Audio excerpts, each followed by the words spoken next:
Pronto, está gravando, pode começar. Show de bola. Então vamos orar, vamos agradecer a Deus aí por mais essa oportunidade que Ele está dando para nós. Querido Deus, maravilhoso Pai, te agradecemos, Senhor, por mais esta oportunidade que o Senhor concede a nós, ó Deus, de estudarmos a Tua palavra.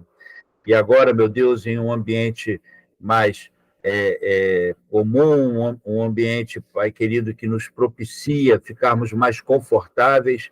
Mas, Senhor, pedimos a cobertura do Teu Santo Espírito agora, abrindo o nosso entendimento, aos nossos corações, para que possamos compreender tudo que for ensinado aqui. Nos ajude nisso, Pai. Precisamos tanto, carecemos tanto da assistência do Teu Santo Espírito, ó Deus. Somos humanos, somos falhos, temos tantos erros. Precisamos que o Senhor tenha misericórdia de nós agora, porque queremos aprender da Tua palavra. Todos que participarem desses eventos que acontecerão, Senhor, estarão fazendo, Pai, de coração aberto, que desejosos de aprender mais da Tua santa palavra. Portanto, nos ajuda nesse sentido, ó Deus, é o que te pedimos, em o nome santo do Senhor Jesus. Amém. Amém. Bom, vamos lá. Eu vou tentar, eu acho que eu consigo aqui, Carlão, compartilhar a apostila. Deixa eu ver aqui. Se você quiser, eu posso compartilhar aqui e vou descendo ela para ti. Então, ótimo. Faz esse favor para mim. Compartilha aí. Compartilha ela aí. Bom, amados, nós vamos usar como apostila, tá, um trabalho que o pastor Alan desenvolveu, né? E lá na igreja nós vamos distribuir, né, essa apostila. Ela vai abarcar uma primeira fase, que eu estou chamando de fase do beabá, entendeu? Beabá mesmo. Com A, entendeu? Aquele negocinho que a gente aprende lá no jardim de infância, para depois partirmos para o jabá com gerimum, que é a segunda fase, né? E aí vai ser a coisa um pouco mais consistente. Então, muitas coisas aqui vão parecer óbvias, mas acontece que, é o que eu estava conversando com o Carlos, nem o óbvio nós estamos cumprindo. Então, nada melhor do que, né, aprendermos aqui. Então, queridos, por onde vamos começar? Vamos começar por esse título aqui, que a introdução está na página 3, logo, logo vocês vão ter a apostila na mão. Bota lá, Carlão, para mim, porque eu não consigo mexer aqui, não. Consigo? Perfeito, perfeito. Aqui. Aí. Então, vamos lá. Já vamos começar com a primeira pergunta, tá? A pergunta que diz: o que significa ser um discípulo de Cristo? Olha, eu não vejo uma melhor maneira de começar esse estudo, tá? Sem abordar essa questão, né? O que eu penso que é ser um discípulo de Cristo? Então, nós já estamos começando da maneira certa. A pastora Aula foi muito feliz aqui. Então, o texto lá em Mateus, capítulo 5, versos 1 e 2, diz assim: e Jesus, vendo a multidão, subiu. Espera aí, gente, deixa eu dar um momento. Vocês estão me vendo ainda, né? Alô? Sim, sim. Então sim, estamos vendo. Então tá bom. Eu mexi aqui no laptop para alinhar ele para eu poder enxergar direito aqui. E Jesus, vendo a multidão, subiu ao monte e, assentando-se, aproximaram-se dele os seus discípulos e, abrindo a sua boca, os ensinava. É a primeira vez em que Jesus, que se menciona a palavra discípulo, tá? No Novo Testamento. Então, a gente percebe aqui o que é ser um discípulo, o que é ser... Pode subir no Carlão. O que significa ser um discípulo de Cristo, né? Exatamente isso. É aquele camarada que vai estar aprendendo daquilo que Jesus ensina. Óbvio, né? Mas por que o discipulado é tão importante assim? Por que Jesus investiu todo o tempo dele, tá, nessa questão de discipular aqueles homens, né, que o cercavam e as pessoas que estavam acompanhando? Em primeiro lugar, o discípulo é importante porque formar discípulos de Cristo faz parte da missão que o Senhor nos deixou. Então, ele não manda nós enchermos igreja, ele não manda nós cooptarmos pessoas, fazermos prosélitos. Ele diz, formem discípulos, façam discípulos, é o que está escrito em Mateus 25, 28 e 19, na parte A do texto. O discipulado também é importante porque devemos ser reconhecidos como verdadeiros cristãos, o que só é possível se formos devidamente discipulados. Sobe um pouquinho, Carlão, por favor. Então, nós temos lá em Mateus 28, na parte A do verso 20, dizendo assim, fazei discípulos, ensinando-os a observar todas as coisas que eu tenho mandado. Interessante, queridos, que a gente precisa entender o seguinte, não é uma ligação direta, mas não tem como nós dissociarmos, tá, o discípulo de um cristão verdadeiro. O discipulado, ele é importante, por quê? Porque ele imprime essa imagem, ele mostra para você, olha só, camarada, não tem como você ser um crente, não tem como você ser um cristão se você não for um discípulo. E o discípulo é aquele cara que absorve tudo aquilo que o mestre ensina. E mais do que isso, é o cara que pratica isso. Pode subir, Carlão.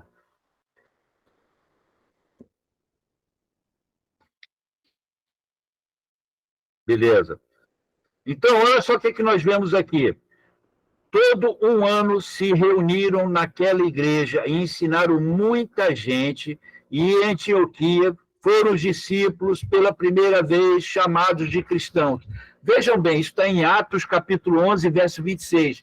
Essa imagem, a imagem de um cristão, ela está intimamente associada à questão dele ser um discípulo de Cristo.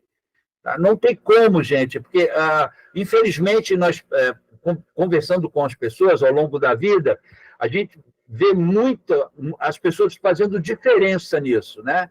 O discípulo é aquele cara que segue estritamente o que o mestre determina. Ele pratica aquilo que o mestre manda ele fazer. Então, não tem como você tirar essa conexão, essa imagem, apartar uma coisa da outra. Não, é como se fosse uma moeda de duas, né? É uma mesma moeda, mas ela tem duas faces. O cristão, mais o fato dele ser discípulo. E ainda o discipulado é importante, porque se chamarmos a Jesus de Senhor e não seguirmos os seus ensinamentos, estaremos apenas enganando a nós mesmos, sendo essa hipocrisia uma evidência de que não houve genuína conversão. O que nós acabamos de falar agora. Não tem como você dissociar uma coisa da outra. E o próprio Jesus, né, diz isso, porque se me chamam Senhor, Senhor, e não fazeis o que eu digo, por que me chamam de Senhor, Senhor, e não fazeis o que eu digo?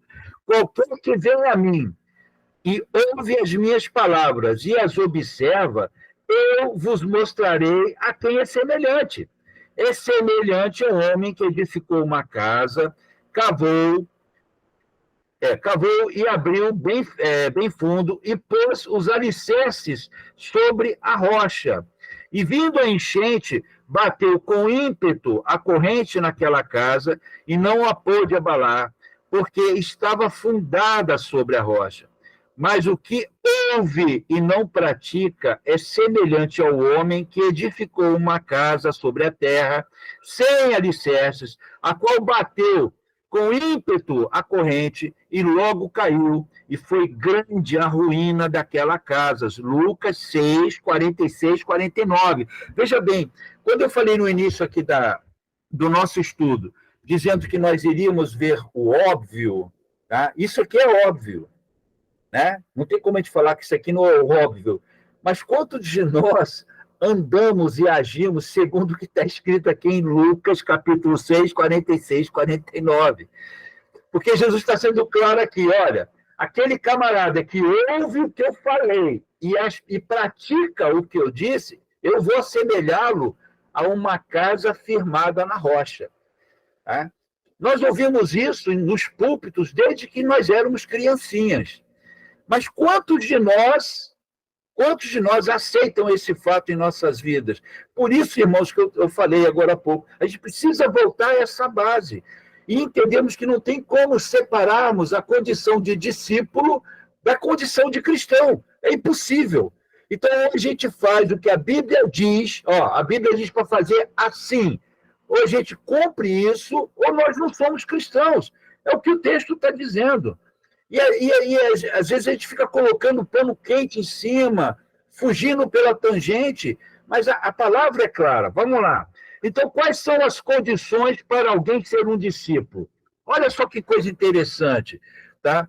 Para você ser um discípulo, o que é exigido de você? O que é exigido de mim para ser um discípulo de Cristo? Beleza, eu quero ser um discípulo de Jesus. Eu quero fazer igual aquela turma que diz assim, eu vou para onde o Senhor for, eu vou te seguir, não importa para qual lugar. Muito bem. Aí Jesus diz assim, bom, eu vou te dar quais são as condições para você ser meu discípulo. O próprio Senhor Jesus nos deixou condições para quem quiser segui-lo, ou seja, ser seu discípulo. Tais exigências podem parecer duras demais. Olha como é que o texto está nos levando, para onde ele está levando. Mas apenas para quem não compreendeu corretamente o Evangelho. Deixa eu fazer uma pausa aqui. O Evangelho que é pregado aí fora é um Evangelho onde não te tira da tua zona de conforto. Você não sai da tua zona de conforto. Tá? Esse Evangelho não é o Evangelho que Jesus prega, não foi o Evangelho que Jesus deixou para nós. Tá? Porque o Evangelho que Jesus deixou para nós é o Evangelho que nos tira da zona de conforto. É o Evangelho que nos afasta de nós mesmos. É o Evangelho que provoca em nós uma mudança. E essa mudança, muitas das vezes, vai nos tirar dos nossos momentos confortáveis, né? O tempo que nós tiramos para nós mesmos. Gente, não tem como, é impossível uma pessoa não entender isso, porque a palavra ela é clara, ela já diz.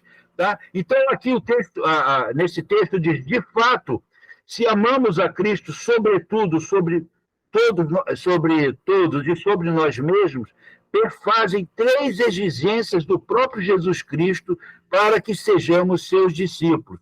E vamos ver, então, quais são essas exigências que Jesus nos faz para sermos os seus discípulos. Então, eu sempre falo o seguinte, o que é combinado antes não sai caro depois. E Jesus sempre adotou essa regra. Ele nunca nos escondeu a verdade. Então, qual é a primeira exigência? Amar mais ao Senhor do que este mundo. E isso, Cleiton, mas isso é óbvio. É o óbvio, mas que nós não praticamos. Porque muitas vezes trocamos Jesus pelas coisas deste mundo, irmão. E aí, eu não vou nem abrir esse leque, porque senão é tanta coisa, né, que a gente nem percebe que está fazendo. E por isso que nós temos que estar atentos ao fato, tá? Se nós amamos a Deus mais do que desse mundo, nós temos um comportamento completamente diferente, tá? De um comportamento de alguém que diz que ama a Jesus, mas flerta com o mundo. O flerte é uma das maiores desgraças que pode acontecer na vida de um cristão. É ele dizer assim, bom, eu amo a Jesus, mas ele está flertando com o mundo. Então, ele não está cumprindo essa primeira exigência que Jesus faz, que está em Lucas 14:33, conforme está aqui. Qualquer de vós, pois, que não renuncia a tudo quanto tem, não pode ser meu discípulo. O texto está sendo claro. Ele está dizendo assim, qualquer coisa, se você não, digamos assim, se você não tem isso como Paulo mesmo dizia, como refúgio, como algo inútil, porque nada pode superar o seu amor a Deus. E aí nós vamos para a segunda exigência, amar mais ao Senhor do que a qualquer pessoa. É uma exigência, irmãos. Isso não é opcional. Então, Jesus fala assim, você quer me seguir? Então, você tem que me amar mais do que esse mundo. Então, você já não está mais segurando a sua zona de conforto. Segunda coisa, você tem que amar mais a mim do que qualquer outra pessoa do seu círculo social, familiar, qualquer coisa assim. Onde está escrito isso, Cleiton? Lucas 14, 26, 27. Gente, é exigência. Isso não é opcional. Então, Lucas 14, 26, 27 diz o quê? Se alguém vier a mim e não aborrecer a seu pai, e mãe, e mulher, e filhos, e irmãos, e irmãs, e ainda também a sua própria vida, não pode ser meu discípulo. Olha a expressão que ele usa. Você não pode ser discípulo de Jesus se você não fizer essas coisas. Ou melhor dizendo, se você não estiver apto para esse tipo de coisa. E qualquer que não levar a sua cruz e não vier após mim, não pode ser meu discípulo. Comprometimento, irmãos. Eu sou comprometido com Jesus. Lá em Mateus 10, 37 e 38, lemos o quê? Quem ama o pai ou mãe mais do que a mim não é digno de mim. E quem ama o filho ou a filha mais do que a mim não é digno de mim. E quem não toma a sua cruz e não segue após mim não é digno de mim. Gente, é tão claro isso, é tão nítido, né? Vamos para a terceira exigência, né? Amar mais ao Senhor do que a si mesmo. Então disse Jesus aos seus discípulos: se alguém quiser vir após mim, renuncie-se a si mesmo, tome sobre si a sua cruz e siga-me, porque aquele que quiser salvar a sua vida, perdê-la-á, e quem perder a sua vida por amor de mim, achá-la-á. Mateus 16, 24, 25. 3 exigências, irmãos, das quais o discípulo não pode abrir mão. Não tem como ele escapar. Quer ser meu discípulo? Então você não pode amar o mundo mais do que a mim, você não pode amar mais a si mesmo do que a mim, você não pode amar a outras pessoas mais do que a mim. Então Jesus é o primeiro em nossa vida. E o que acontece quando nós nos voltamos nessa direção? Jesus é aquela pessoa que é a principal figura da nossa existência. Qualquer outra coisa ao nosso redor se tornará irrelevante. Irrelevante, porque toda a concentração, o meu ser, quando vamos prestar o culto a Deus, quando vamos estar perante Ele, eu não tenho nada que impeça esse meu relacionamento com Jesus. Amados, é triste fazer isso, falar isso, mas nós temos dentro da nossa própria comunidade pessoas que vão para o culto, mas vão, digamos assim, preocupadas com outras coisas, né? Então, Jesus está dizendo que você quer ser meu discípulo, então esquece as outras coisas. Não importa que seja seu trabalho, preocupação com os filhos, qualquer outra coisa, você esquece isso e concentre-se em mim. Jesus é prioridade, irmão. Jesus é prioridade. Agora, quem é que deve discipular a quem? Outra pergunta interessante. Tá? Há uma preocupação muito grande de que isso venha a ser feito por pessoas mais experientes, por pessoas experimentadas na fé. Tá? A própria Bíblia orienta que as pessoas que têm essa percepção, uma percepção maior do reino de Deus, uma visão melhor do Criador, uma intimidade, é a palavra-chave, é a palavra certa, tá? Com Jesus, é que essa pessoa seja a responsável na ministração do discipulado a outra pessoa. É claro que aqui, meus irmãos, estamos nivelados. Eu, por um acaso, fui escolhido pelo pastor da igreja para trazer esse estudo. Mas isso não me coloca num patamar superior a vocês. Eu tenho um pouco mais de experiência? Provavelmente sim, tá? Por conta das coisas que eu vivi na minha vida e por conta dos erros que eu cometi, que eu não quero que vocês cometam, tá? E pelas muitas desobediências, tá? Em que eu fiz em desobedecendo a palavra de Deus e as consequências que eu sofri por conta dessa desobediência. Então, eu passo essa experiência para os irmãos, mas ela não é baseada na minha vida, é baseada no que a Bíblia diz. Tá? A Bíblia fala uma coisa e você faz outra, isso vai gerar uma consequência. Então, vamos lá. O versículo que dá base para isso que eu estou falando. Sobe um pouquinho, Carlão, isso. Nós temos aqui, ele mesmo deu uns para apóstolos, outros profetas, outros para evangelistas, outros para pastores e mestres, querendo o aperfeiçoamento dos santos para a obra do ministério, para a edificação do corpo de Cristo. O foco sempre é a igreja. Colossenses 1, 18, 24, irmãos. Até que todos cheguemos à unidade da fé e ao conhecimento do Filho de Deus, o homem perfeito, à medida da estatura completa de Cristo. Gente, qual é o objetivo do discipulado? Levar aquele que está o discipulando, no caso, né, a esse ponto aqui, tá? A chegar à unidade da fé, ao conhecimento do Filho de Deus e à estatura perfeita de Cristo. Queridos, só tem esse objetivo. O objetivo do discipulado não é trazer conforto pessoal, o objetivo do discipulado só é um, só tem esse objetivo, que é levar aquele que está sendo discipulado à estatura do varão perfeito. Tá? Sempre que possível, o discipulado deve ser pessoal, pois além das perguntas que poderão surgir, o testemunho da pessoa que está discipulando será um referencial e fator de motivação para quem está sendo discipulado. 1 Coríntios 11:1 diz assim: sede meus imitadores, como também eu sou de Cristo. Também fato, irmãos, que a pessoa que vai discipular, ela precisa ter uma vida aos pés de Cristo. Não é que ela seja melhor, mas uma vida piedosa. Alguém que realmente entenda tudo isso que está sendo falado aqui. E por isso que essa pessoa ela está qualificada para trazer esse tipo de ensino, tá? Na orientação. É como nossos pais. O pastor, ele não é um pai, vamos dizer assim. Na realidade, ele é um pai. Porque é o mesmo sentimento que ele tem pelos seus filhos carnais, ele tem pelos seus filhos espirituais também.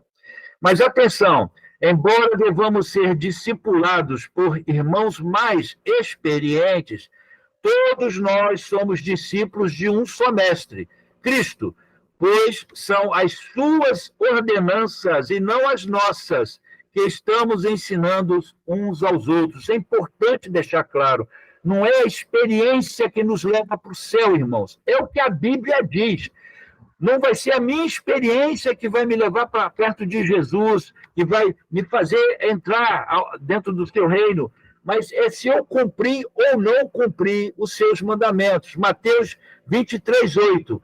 Um foi o vosso mestre, a saber, o Cristo, e todos vós sois irmãos. Nós repassamos apenas aquilo que Deus produziu em nossas vidas através do momento que nós obedecemos a sua palavra. Então, como é que nós podemos conseguir obedecer a Cristo? Uma pergunta maravilhosa. Né? Há ensinamentos do Senhor que são impossíveis para qualquer pessoa obedecer naturalmente. Prestem atenção nisso. E aí, eu creio que esse, meus queridos, é o principal motivo para que muitos de nós fiquemos frustrados na nossa vida cristã. Porque tentamos fazer as coisas de modo próprio, pelo nosso próprio esforço. Olha o que o texto sagrado diz, tá? Em Atos capítulo 1, verso 8. Mas recebereis o poder do Espírito Santo, que há de vir sobre vós, e ser-me-eis testemunhas, tanto em Jerusalém, como em toda a Judéia e Samaria, até os confins da terra. Preste atenção, não é no nosso próprio esforço, não é de modo próprio, não é fazendo exercícios mentais que nós vamos conseguir obedecer a Jesus. Então, a primeira compreensão que nós temos que ter é, primeiro, eu quero ser discípulo de Jesus. Jesus, eu estou disposto a cumprir essas exigências que o Senhor coloca na tua palavra para mim. Agora, Jesus, eu sou carnal. O meu coração pende para o mal. Eu não quero sair da minha zona de conforto, mas eu compreendo, Jesus, a necessidade de eu sair fora disso. Eu compreendo, Jesus, porque se eu não te obedecer, se eu não seguir o que a tua palavra me diz, eu não vou ter crescimento. Então, quando você ora a Jesus com sinceridade, mostrando para ele a sua insuficiência, é como eu faço, queridos. Quantas vezes eu me ajoelho neste quarto, onde eu estou falando agora aqui, e chorando eu digo, Jesus, eu não posso ser exemplo de ninguém. O Senhor precisa me ajudar. O Senhor precisa me socorrer. E Deus me responde, queridos. E Deus fala comigo, e é a mesma experiência que o Carlos tem também. Somos pastores, mas somos pastores pela misericórdia de Deus, porque reconhecemos a nossa insuficiência, então precisamos todos entender o seguinte, não há super-homem, não há super-cristão, não somos. A Bíblia afirma isso. Então, se nós não formos revestidos pelo poder do Espírito Santo, tá? Nós não vamos conseguir ser testemunhas. Fomos criados para sermos testemunhas da glória de Deus. E lá em Lucas, capítulo 11, verso 13, lemos assim, pois se vós, sendo maus, sabeis dar boas dádivas aos vossos filhos, quanto mais dará o Pai Celestial, o Espírito Santo, àqueles que lhe pedirem. Então, é sinceridade do seu coração. É você chegar para Deus e fala para Ele, pelo amor de Deus, gente. Isso está faltando em nós. Chega para Deus no seu joelho, ore na frente dele e fale para ele, Senhor, eu não presto, eu não sou nada, eu preciso que o Senhor derrame sobre mim a sua suficiência, para que eu possa vencer, para que eu possa conseguir atingir o objetivo que o Senhor tem determinado para mim, para que eu possa cumprir as exigências que o Senhor colocou para mim cumprir. Vamos lá, irmãos, que o tempo terminou. Quando começa o discipulado, irmãos? Quando é que esse discipulado começa? O discipulado começa desde a evangelização, quando Jesus Cristo é corretamente, olha o detalhe, quando ele é corretamente anunciado como nosso único Senhor e Salvador, pois o Evangelho é a base do discipulado. Então, vamos ver o texto de Atos 8:35, onde diz assim, abrindo Filipe a sua boca e começando dessa passagem da Escritura, anunciou-lhe a boa nova, Jesus. Filipe com eunuco, estava lendo o livro de Isaías, e a partir dali ele discorreu por todos os textos, né, falando de Jesus Cristo. E quando é que termina o discipulado? Bom, se o discipulado começa na evangelização, na atitude que o eunuco teve, tá? Quando é que ela termina? O discipulado pessoal deve prosseguir até que o discípulo tenha aprendido os principais ensinamentos de Cristo e possa continuar aprendendo por conta própria, sem o risco de ser enganado por heresias. Olha como é importante o discipulado. Esse mundo está cheio de heresias. Tem gente indo para o YouTube aceitando o que está sendo falado lá. Por quê? Porque ainda não se preocuparam em ver os rudimentos da fé. Não foi devidamente discipulado, e é por isso que estamos fazendo isso aqui agora. Porém, isso não significa que alguém deva se isolar e que deva aprender tudo sozinho. Um verdadeiro discípulo buscará sempre congregar para que não somente continue crescendo, mas também possa ajudar novos convertidos a crescerem naquilo que ele tem aprendido e vivido no Senhor. É na igreja, irmãos. Não é sozinho em casa. Em casa, vendo o Faustão, a gente não aprende porcaria nenhuma. É lá na igreja. É lá, com o teu irmão te exortando, com o teu irmão se pegando pelos ombros e sacudindo você, recebendo as repreensões que precisamos receber, é no confronto. Não existe massagem de ego dentro da igreja de Cristo não tem massagem de ego, tem confronto. Abrir a Bíblia é confronto puro. Então, o que a palavra de Deus, 2 Pedro 3,18 diz? Antes crescei na graça e conhecimento do nosso Senhor e Salvador Jesus Cristo, a Ele seja dada a glória, assim agora como no dia da eternidade. E aqui a gente fecha, né, Carlão? Porque o próximo tópico já é outro tópico, não é isso? Isso. Aqui nós encerramos a questão do discipulado. Que fique claro aqui, irmãos, para todos nós precisamos do discipulado. Eu sou discipulado pelo Carlos é discipulado por mim, somos discipulados pelo pastor Alan, e pelos outros 28 pastores que tem dentro do nosso grupo. Então, um ministrando o outro, ninguém sabe mais do que o outro, estamos sempre em aprendizado constante.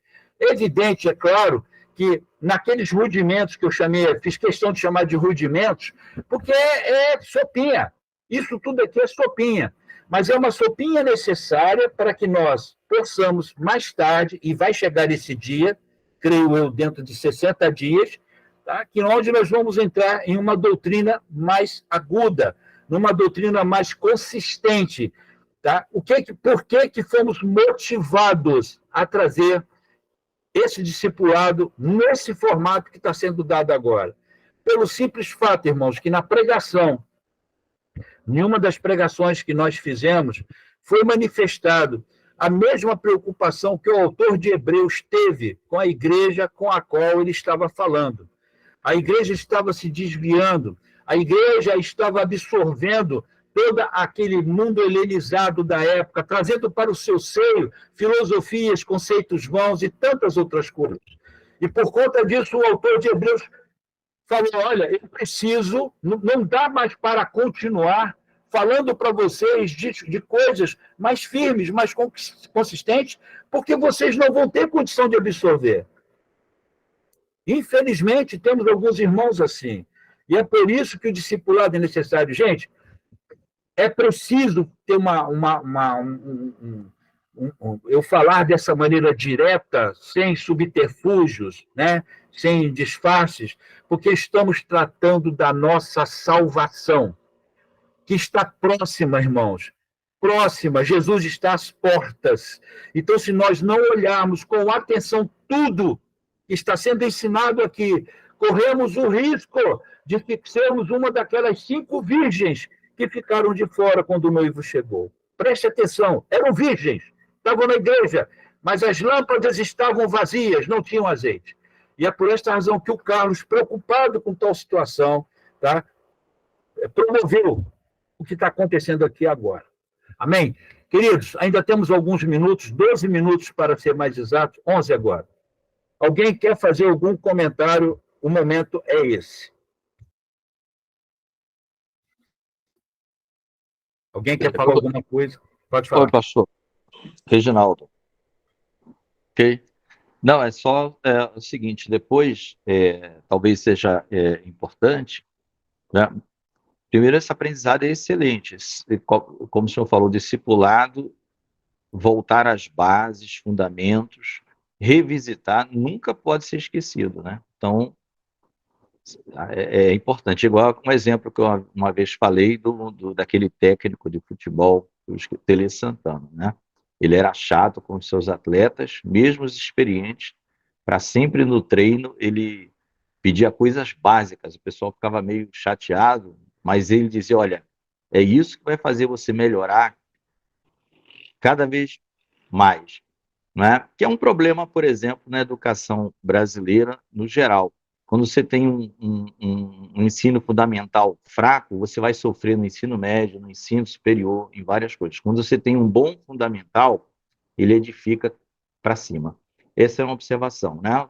Positiva.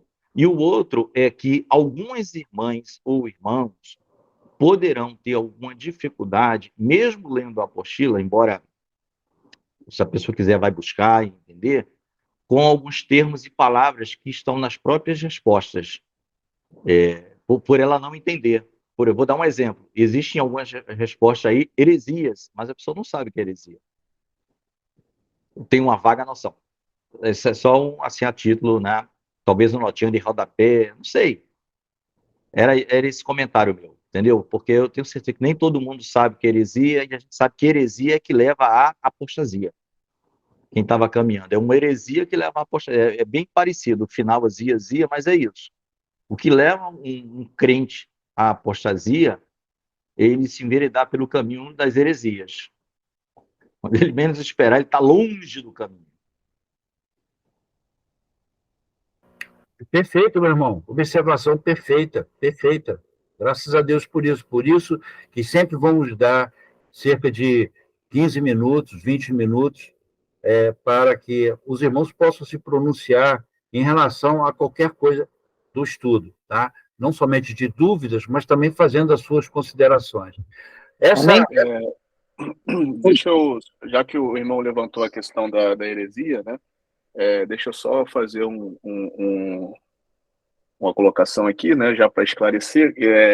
A palavra heresia no grego, se eu não me engano, se escreve haireses, né? Eu não sei se a pronúncia correta é essa, mas a questão é que heresia ela vem da ideia de escolha, de preferência, de ter uma determinada corrente de pensamento. Da palavra heresia vai derivar a palavra latina secta, que é seita, né? Então, que traz a ideia de seguir, de ter um partido, uma divisão daquele mesmo pensamento, né?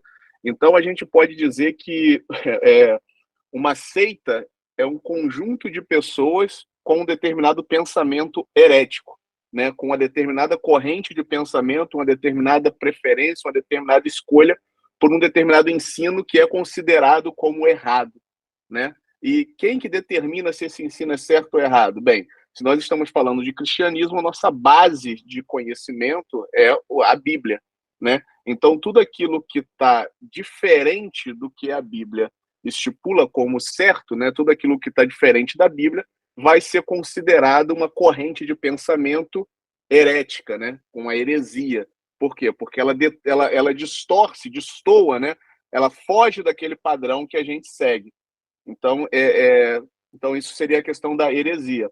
Uma outra coisa que eu quero colocar, irmãos, é que a qualidade do discipulado ela não depende tanto do professor, mas eu creio que ela dependa mais do aluno, do discipulando, né? Se vocês não perguntarem, se vocês não trouxerem dúvidas, se vocês não questionarem, vocês vão continuar com as dúvidas dentro do coração de vocês e a gente não tem como esclarecer, né? E aí você vai ficar com aquele fundamento meio capenga. Então, assim, tem dúvida, qualquer que seja a dúvida, isso aqui é um ambiente seguro, né? Então você tem que externalizar isso, você tem que colocar, você tem que falar. Você fala, meu irmão, eu não entendi nada do que você leu aí nesse versículo, a gente vai ler de novo, a gente vai tentar traduzir as palavras. Eu não entendi o que é esse termo, o que é aquele outro termo. Então, a qualidade do teu ensinamento depende muito de ti, de você fazer as perguntas para que a gente possa dar as respostas. Porque muitas das vezes, queridos, a gente nem tem a dúvida quanto àquilo que a gente está ensinando, mas vocês acabam tendo. Então, assim, traga para a gente, fale, pergunte. A ideia aqui é fazer com que todos nós possamos crescer, né? E isso precisa ser participativo. Precisa ser participativo, amém, irmão? Amém. Irmão Hermélio, pode falar, querido. Olha só, eu queria fazer um comentário, né? Se eu tiver errado na minha colocação, me corrijam, por favor. Eu estava observando as 3 exigências, pastor, tá? A primeira, a segunda e a terceira, que foram colocadas, e eu estava observando o detalhe dos temas, né, da exigência em relação à palavra. Porque os temas falam amar mais do que. Todos os 3 temas falam isso. Amar mais, no caso ao Senhor, do que. E aí o que eu observei? Que em relação às pessoas, do que qualquer pessoas, o texto da palavra, ele concorda com o tema, entendeu? Querendo dizer, no meu entendimento, o quê? Que você tem, sim, que colocar o Senhor como prioridade em relação às outras pessoas, no caso, em relação às pessoas da família. Não quer dizer que você tenha que abandoná-las, tá? Você tem a sua família, você tem os seus próximos, que você precisa ser referência para eles, colocando o Senhor como prioridade. Porém, os textos em relação ao mundo e a si mesmo, o texto fala de renúncia. Então, eu entendi que é realmente abandonar. Não tem como eu colocar o Senhor, amar ao Senhor mais do que. Porque quando eu coloco amar o Senhor mais do que o mundo, isso quer dizer que eu posso amar o mundo também, é só eu amar mais o Senhor. Mas o texto da palavra ele coloca como renúncia ao mundo e renúncia a mim mesmo. Então eu vejo como muito mais sério, muito mais comprometedor, muito mais responsável quando a gente realmente, assim como o apóstolo Paulo fala lá em Romanos 12, que nós devemos transformar a nossa maneira de viver a partir do nosso entendimento e não nos conformar com o mundo. Ou seja, o mundo é mundo, nós somos discípulos, servos do Senhor, o comportamento tem que ser diferente, não pode ter uma questão de pelo menos um espaçozinho. Nós estamos numa condição que não podemos abrir espaço para o mundo e abrir espaço também para o nosso ego. Senão nós vamos ficar que nem o publicano lá na hora da oração. Aquele ali, sabe, é um pecador e tal. Não, nós temos que abrir mão do nosso ego, porque a palavra nos chama a isso, a renunciar ao mundo e a nós mesmos. Não sei se o meu comentário está coerente. Cleito. Pode falar, meu irmão. Até nisso que o irmão Romélio tocou, o que é, tipo assim, falou que pode perguntar tudo, né? É uma pergunta assim. Pode falar. O que é amar, tipo assim, amar a Deus mais do que, por exemplo, mais do que a família ou a tudo, assim? Amém. Vamos lá. Aproveitando o gancho que o irmão Hermélio deixou, um gancho muito bom, por sinal, temos que entender o seguinte, aqui está falando de desprendimento. Desprendimento. O que é desprendimento? Não há nada que me prenda, não há nada que me segure. Aí você fala assim, mas Cleito, a família foi Deus que instituiu, ela é sagrada. Concordo, é o que a Bíblia nos ensina, é o que ela nos mostra. Mas da mesma forma, como ela nos ensina isso, ela nos ensina que isso também não pode ser impedimento, estorvo, que nos prejudique na nossa jornada. E nós temos vários exemplos assim. Muitas pessoas... Vamos para o texto bíblico. O que aconteceu com aquele camarada que chegou e disse, Senhor Jesus, eu vou te seguir aonde o Senhor for. Aí Jesus fala, beleza, maravilha. Então, vamos seguir agora. Não, peraí, Jesus, deixa eu sepultar o meu pai primeiro. O que Jesus fala para ele? Porque o que esse cara falou para Jesus é nobre? Muito nobre. Só que o pai dele não tinha morrido ainda. E Jesus fala assim, deixe que os mortos sepultem os seus próprios mortos. Em outras palavras, essa é uma situação que não te pertence agora. Algo que você não precisa se preocupar neste momento, porque vai ter uma solução caso isso venha acontecer. Vem e me segue. Então chama-se desprendimento. Pensa bem, Pedro estava no barco junto com seu irmão, né? Pedro não, perdão. E Jesus passa por ele e diz assim, vem comigo, vou te fazer pescador de homens, tá? Pedro largou o negócio, gente. Ele largou o negócio dele. Tá? O Mateus, ele era publicano.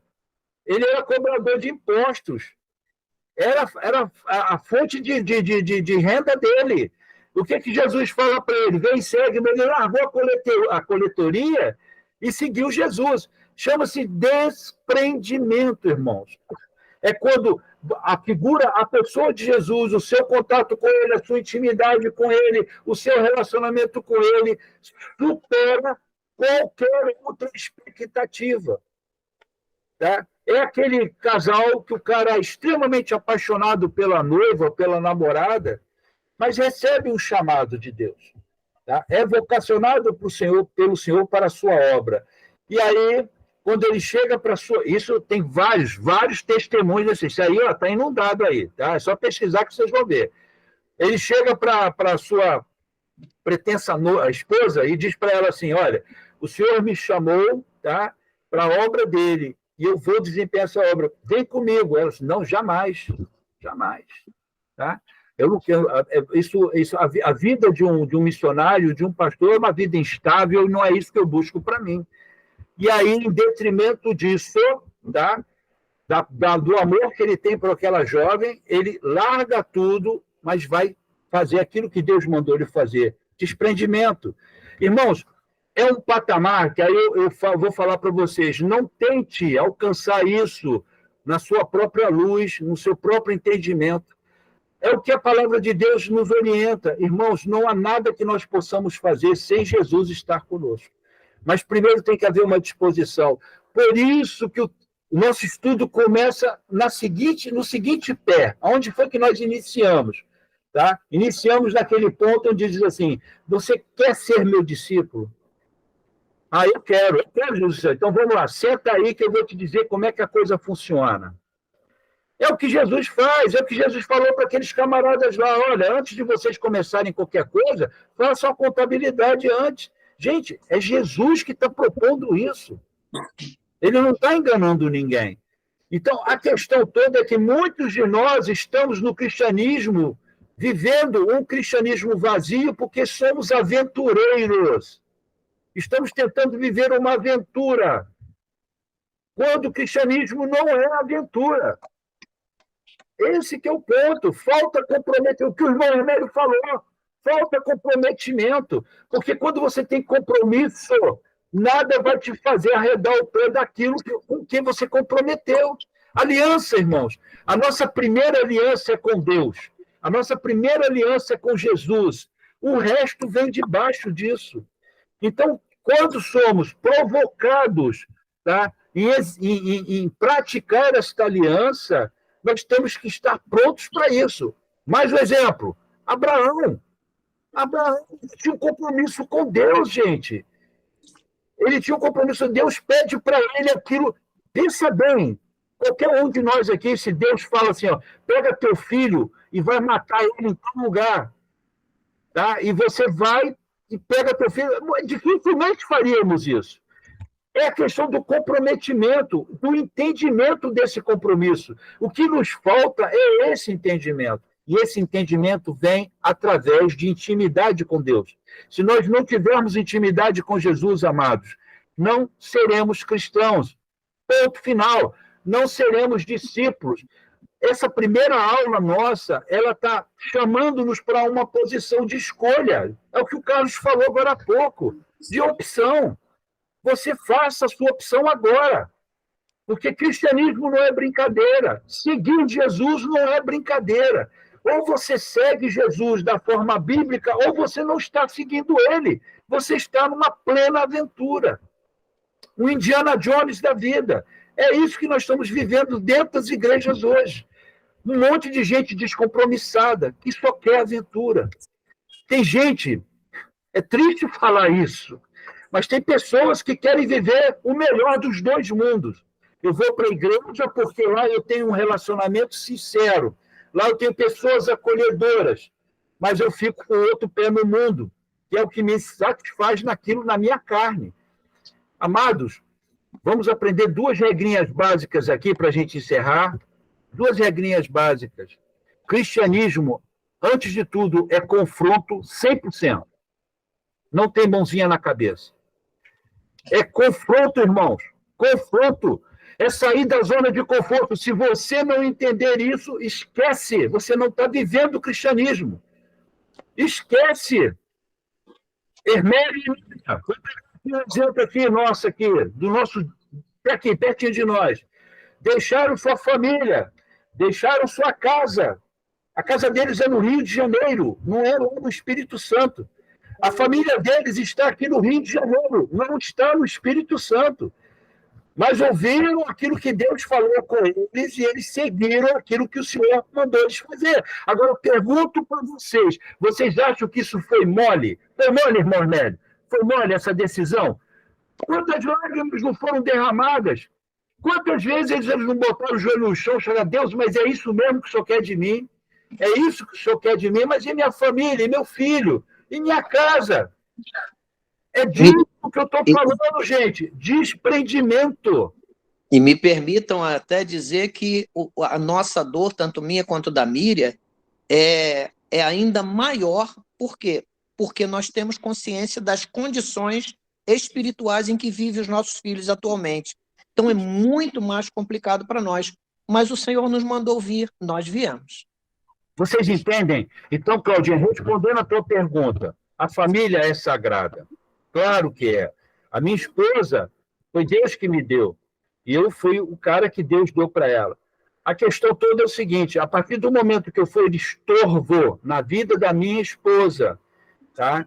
Ela não pode permitir que isso atrapalhe a comunhão dela com Deus. Eu não posso servir de empecilho para ela. Então, quando Jesus fala assim, você precisa me amar mais do que o seu pai, a sua mãe, o seu irmão, a sua irmã, o seu esposo, a sua esposa, é nesse sentido de desprendimento. Porque quando o chamado de Abraão vier para o teu lado, você tem que estar apto para cumprir, querido, querida. Esse que é o ponto. Então, a primeira regrinha que nós temos que aprender em cristianismo é confronto. Não venha para cá achando que você vai ter seu ego massageado, que você vai ter pessoas passando a mão na sua cabeça. Não é assim que funciona dentro do cristianismo. O cristianismo ele te confronta, a Bíblia te confronta o tempo todo. É claro, é evidente que quando estamos no nosso vale de lágrimas, tá, o Espírito Santo está ali com a gente também. Tá? É evidente isso, irmãos. Todos nós aqui já experimentamos o abraço de Deus nos momentos de aflição, de dor, né? Na perda, entendeu? O Espírito Santo estava ali comigo, né? Eu posso falar esticadeira. Vocês entendem? Quando eu me ajoelhava e não tinha mais palavras para falar ou lágrimas para rolar. Já tinha secado tudo. Cada um de vocês passaram pela mesma experiência. E Deus estava ali. Então é isso, queridos, que eu queria colocar para vocês. Essa primeira aula, ela só tem um objetivo: fazer um divisor de águas aqui. Entendeu? Vamos fazer um divisor de águas aqui. Quem está do lado de cá e quem está do lado de lá. Você pode continuar do lado de lá. Tudo bem, só que o noivo vai chegar. E as 5 virgens que tiver com as lâmpadas cheias, essas vão entrar. Então, é uma questão de escolha. Preste atenção no que o Carlos falou agora há pouco. É escolha. Escolham. Escolham. Querem viver com as heresias? Que vivam. Mas depois vão colher os frutos disso.